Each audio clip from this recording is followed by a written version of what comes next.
बस ई गाना सुपट गाना तक सीमित रहे के दिल में न खेले, नहीं तो कर से पूरा समाज और पूरा परिवार में अच्छा छवि नहीं जाए। बहुत बहुत धन्यवाद। है जिंदगी कबाल करे जितना प्यार दिलो उतना धोखा खा लो रे दादा। बरल दुनिया बिचे,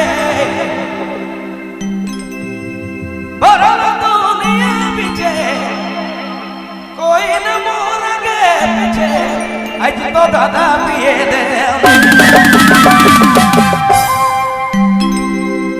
जिया तो भरी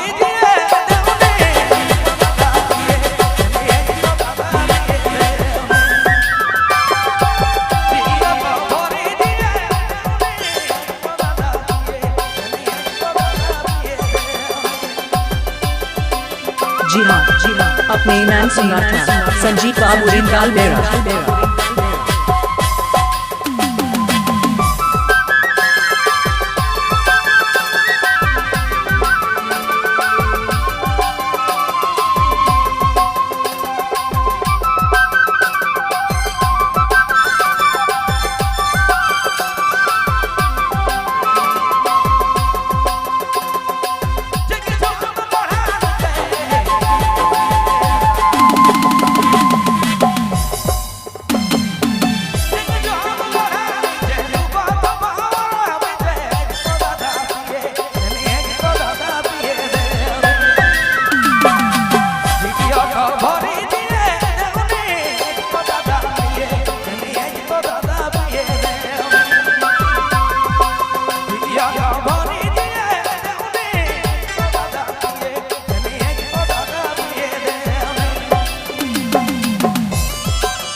जी हाँ अपने ईमान सुना था संजीव बाबू रिंगाल बेरा।